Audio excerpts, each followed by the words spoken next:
You just got a parking ticket. You're annoyed. Maybe you mutter something under your breath. Then you pay it, and you move on with your day. But the real answer to how humans have handled rule breaking is far stranger and far darker than a fine and a sigh. For most of human history, punishment wasn't about paperwork. It was about pain. Public, visible, unforgettable pain. Your ancestors didn't have prisons on every corner or courts with appeals processes. They had something raw, something designed to be seen. Why did punishment need an audience? What was the point of making suffering a spectacle? To understand that, you have to go back further than you think. Not centuries, millennia. Start in Babylon, nearly 4,000 years ago. King Hammurabi carved out one of the earliest written legal codes in human history, and it wasn't subtle. Break a man's bone, and yours gets broken. Put out an eye, and yours is taken too. This is where the phrase "an eye for an eye" actually comes from. It sounds harsh. It sounds almost too simple. But it was actually a form of restraint. Before Hammurabi's code, punishment in the ancient Near East was often left to the victim's family, and revenge has no ceiling. A stolen goat could spiral into a blood feud lasting generations. Hammurabi's laws put a limit on vengeance. The punishment had to match the crime. Nothing more. That idea, that punishment should be proportional, feels almost modern. But the methods used to enforce it were anything but. Anthropologist Christopher Boehm spent decades studying how early human groups maintained order long before written law existed. His research on hunter-gatherer societies found something surprising. Even without kings or courts, these groups had powerful tools of social control. Gossip, public shaming, ridicule. In the most extreme cases, exile or execution, carried out by consensus of the whole group. Notice what all of those have in common. They are all public. Every single one requires witnesses. This is the part that trips people up. You assume punishment exists to stop the individual from doing it again. That's only half the story. The other half is about everyone watching. Move forward to ancient Rome, and the spectacle becomes almost theatrical. Crucifixion wasn't just an execution method. It was a slow, deliberately visible death, staged along public roads where travelers couldn't avoid seeing it. Rome crucified thousands of rebels along the Appian Way after the slave uprising led by Spartacus, and historians estimate the crosses stretched for miles. The message wasn't subtle. It wasn't meant to be. In ancient China, punishments under various dynasties included branding, mutilation, and forced labor, often carried out in the town square. In parts of the ancient Near East, thieves could lose a hand. In some Germanic tribal codes, oath-breakers faced public exposure and banishment, which in a small, tightly bound community was its own kind of death sentence. Here's the question that should stop you for a second. Why does almost every ancient culture, separated by oceans and thousands of years, land on the same basic formula? Make it visible. Make it painful. Make it permanent in people's memory. This is where the science gets interesting.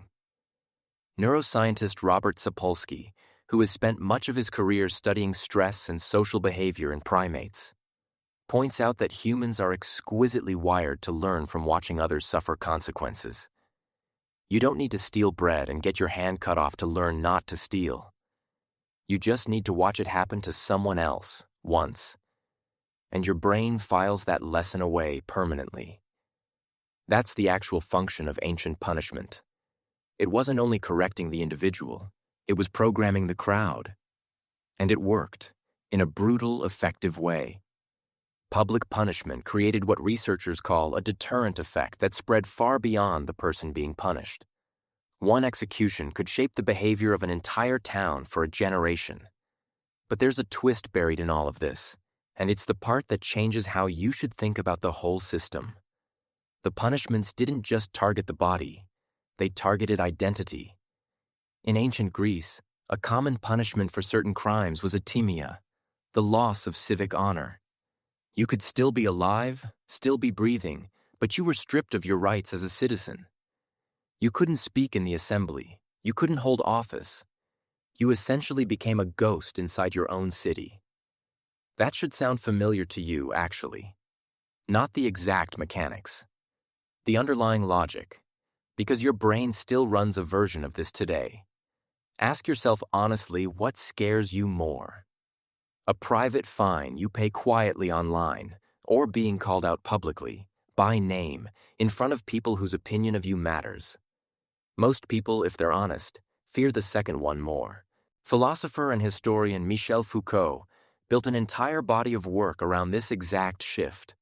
His research traced how punishment moved over centuries from the public spectacle of the body towards something quieter and more internal, control of the mind, the routine, the self. But Foucault's deeper point was that the instinct never disappeared. It just changed its costume. You still live inside a punishment system built on visibility. It just moved online.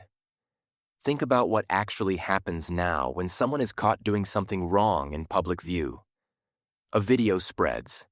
Comments pile up. A name gets attached to an act, permanently, searchable, unforgettable. No blade touches skin.